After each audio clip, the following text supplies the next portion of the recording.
Apparently, there is a meltdown over him working with the Trump administration, something that he tried to do with the Biden administration about getting the illegals that are criminals. This is an outrageous violation of the rules of prosecutors. It is an outright extortion. They have literally taken the mayor of New York City and they have turned him into their own political pawn. Think about my attorney, Alex Spira, one of the top trial attorneys in the country. Imagine him going inside saying that the only way Mayor Adams is going to assist in immigration, which I was calling for since 2022, right, is if you drop the charges. That's quid pro quo. That's a crime. It took her 3 weeks to report in front of her a criminal action. Right. Come on, this is silly. I think it was probably 9 weeks ago we met and we had the same discussion. And we talked about getting a presence in Rikers Island. We talked about how we can collaborate on public safety threats and finding the missing children that can't be found after they release their sponsors. And we had that a couple months ago, well, long before this other discussion. So I don't have anything to do with it. Matter of fact, the meeting was very well. It's the same meeting we had a few weeks ago. Yo, Black Coffee fam.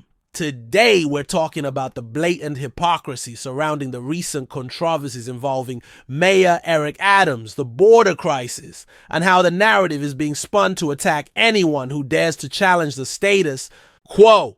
And yes, we're going to talk about Trump. Let's break down this Eric Adams situation. You've got the media and some folks on the left losing their minds because he's working with the Trump administration to address the border crisis. But let's be real. Adams is trying to solve a problem that directly impacts New York City, especially Black and Latino communities. Are we really going to crucify a mayor for prioritizing the safety and well-being of his constituents? The same people who claim to be champions of the working class are silent when those communities are overwhelmed by the consequences of failed immigration policies. Where's the outrage for the families who are dealing with overcrowded schools, strained resources, and increased crime? Here's where the hypocrisy really stings. The left and the mainstream media are quick to label anyone who supports border security as a racist or a xenophobe. But when cities like New York are struggling to manage the influx of migrants, suddenly it's a crisis that requires immediate action. Where was this urgency and compassion when Trump was trying to address this issue years ago? They're accusing Adams of making a deal to get charges dropped in exchange for helping with the migrant problem.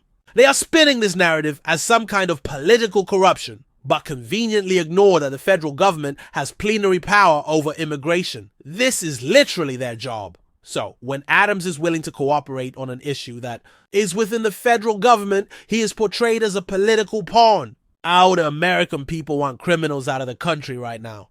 The same outlets that are attacking Adams for working with the Trump administration were praising sanctuary cities. Now, all of a sudden, it is newsworthy that Adams was working with ICE. Let's be clear, Trump was right about the border. He saw this crisis coming and he tried to implement policies to prevent it. But he was met with constant resistance and accusations of racism. Now we're seeing the consequences of those failures play out in real time. Trump's approach may not have been politically correct, but it was rooted in common sense. Secure the border, enforce the laws, and prioritize the safety and security of American citizens. These are not radical ideas. They are basic principles of governance. It is outrageous that officials are resigning because they are being asked to do their jobs. They are upset that they have to drop charges because Adams is helping with the migration problem in New York City. The left would rather allow criminal aliens to wreak havoc within communities. This isn't just about Eric Adams or Donald Trump. It's about a larger pattern of hypocrisy and political gamesmanship that is hurting our country. The left and the mainstream media are more interested in pushing their narrative than in solving real problems. They're willing to sacrifice the well-being of communities, especially Black and Latino communities, to score political points. They will call anybody racist. It's time for us to wake up and see through the lies. Don't let the mainstream media and the left control the narrative. Do your research, think for yourselves, and demand accountability from our leaders.